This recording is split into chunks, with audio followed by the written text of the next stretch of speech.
بسم الله الحمد لله والصلاة والسلام على رسول الله نبينا محمد وعلى آله وصحبه أجمعين. اللهم انفعنا بما علمتنا وعلمنا ما ينفعنا وزدنا علما. رب اشرح لي صدري ويسر لي أمري واحلل عقدة من لساني يفقهوا قولي. سبحانك لا علم لنا إلا ما علمتنا إنك أنت العليم الحكيم.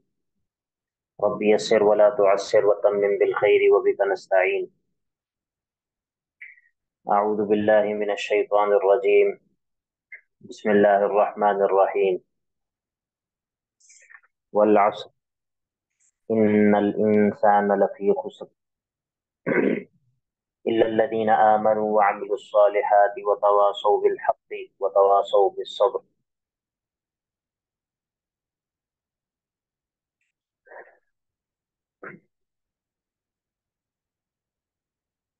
یہ سورۃ العصر ہے. اس کو سورۃ العصر بھی کہتے ہیں، سورۃ والعصر بھی کہتے ہیں واو کے ساتھ بھی. ایک جیسے نام ہے، تاہم سورت یہ مکی ہے، اور یہ سورت اس کے کئی فضائل بھی ہیں.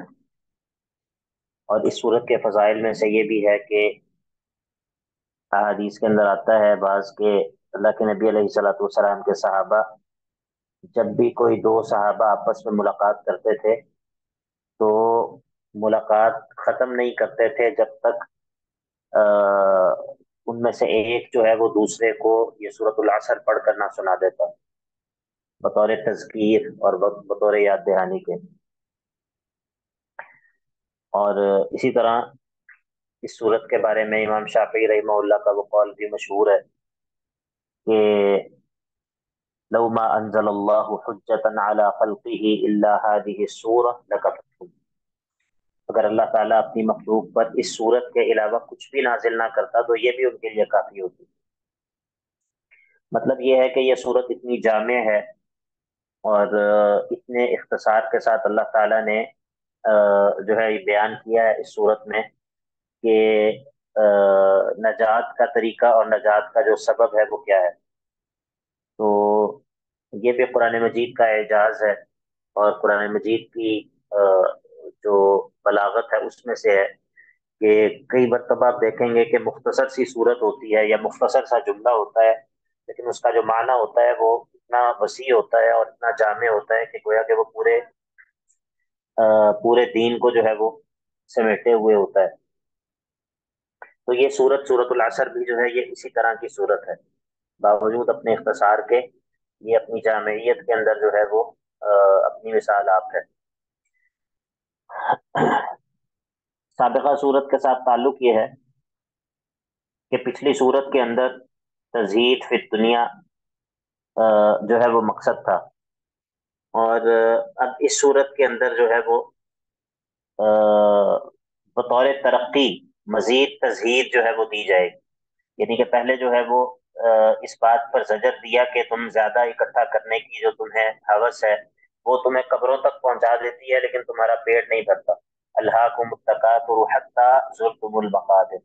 اب یہاں پر جو ہے یہ تزہید کی دنیا میں ترقی دے گا، اور وہ اس طرح کے انسان دنیا میں جو کچھ بھی اکٹھا کرنے کی کوشش کر لے، جو کچھ بھی اکٹھا کرنے کی کوشش کر لے، جتنا مرضی سمیٹنے کی کوشش کر لے، ہے وہ خسارے کے اندر، وہ خسارے کے اندر ہی ہے. تو گویا کہ یہ انسان دنیا کے اندر کثرت جتنا بھی چیزوں کو اکٹھا کر لے وہ خسارے سے نہیں بچ سکتا. خسارے سے بچنے کے لیے یہ کام کرنے پڑیں گے جو کہ اس صورت کے اندر آگے بیان ہو جائیں گے.